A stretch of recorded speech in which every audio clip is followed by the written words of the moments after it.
Hello friends, I hope you all are doing well. So, welcome to LnA and today's our new topic is mammary gland. So, we all know what is mammary gland, right? So, mammary gland is also known as breast. It is a most important structure present in the pectoral region. So, the mammary gland is located in the pectoral region and it is a modified apocrine sweat gland. Next, we are going to learn about the situation of the mammary gland, the quadrants of the mammary gland and the extension and the deep relations. So, the situation, that is where the mammary gland is located. So, the mammary gland is located in the superficial fascia of the pectoral region.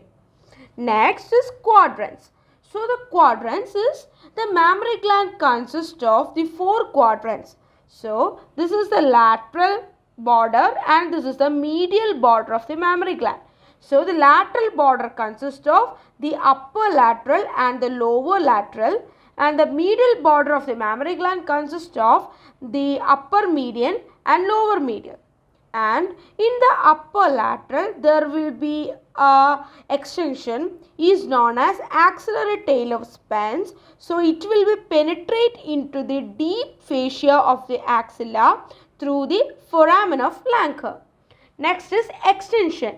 So vertically it is extended from the second to sixth rib. I am repeating, extend from second to sixth rib, and horizontally it extends from the lateral border of the sternum to the mid-axillary line.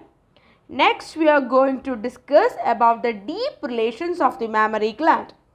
It lies in the pectoral fascia covering the pectoralis major.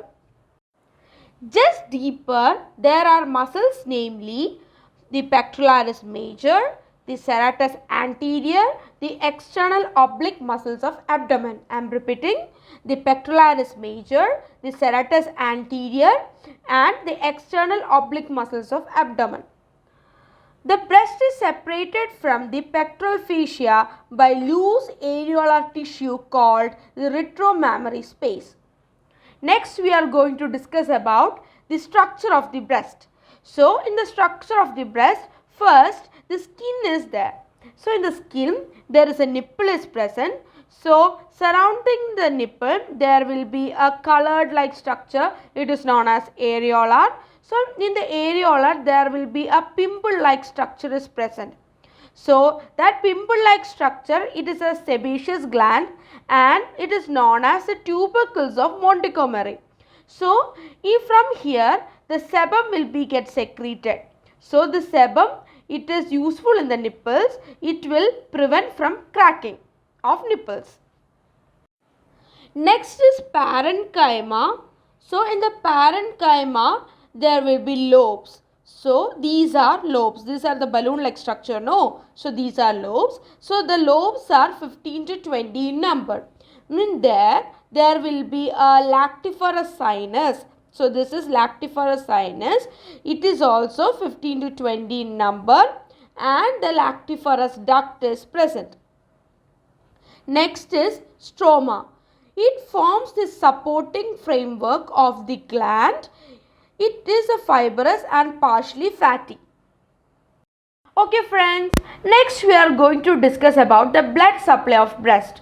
So, in the blood supply of breast consists of the arterial supply and the venous supply. So, before that I would like to tell you a small point, that is, so this is the mammary gland, right? So, this is the medial side of the mammary gland and this is the lateral side of the mammary gland. And okay, next we are going to learn about the arterial supply. So, this is the axillary artery. So, the axillary artery is arising from the axilla. The axillary artery consists of three branches. They are the superior thoracic artery, acromiothoracic artery, lateral thoracic artery. And in the middle side of the breast consists of some artery that is known as the perforating branches of internal thoracic artery. This one. And in the lateral side of the mammary gland consists of the branches from posterior intercostal artery. Next we are discussing the venous supply. So the veins follows the arteries. The superficial vein drains into the internal thoracic vein and the deep vein drains into the axillary and posterior intercostal veins. So veins are categorized into two in the mammary gland. They are superficial veins and deep vein. So the superficial vein drains into the internal thoracic vein and the deep vein drains into the axillary and posterior intercostal veins. Next we are saying about the nerve supply. The breast is supplied by the anterior and lateral branches of the 4th and 6th intercostal nerves. Next friends, we are going to learn about the lymphatic drainage of the mammary gland. So, this is supraclavicular lymph node, that is the lymph node which is present above the clavicle. Then this is apical lymph node. Then this is central axillary. Then this is anterior axillary. This is lateral axillary. This is posterior axillary. And this is internal mammary lymph node. So this is internal mammillary lymph node. So here the lymph from anterior and posterior, that is the anterior axillary lymph node and posterior axillary lymph node, passes to the central axillary lymph node and then to lateral axillary lymph node and then to apical lymph node and then finally reach the supraclavicular lymph node. Next, the 75% of the breast drains into the axillary lymph node.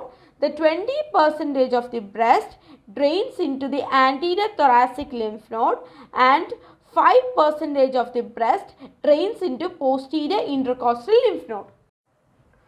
Superficial lymphatics drain skin over the breast.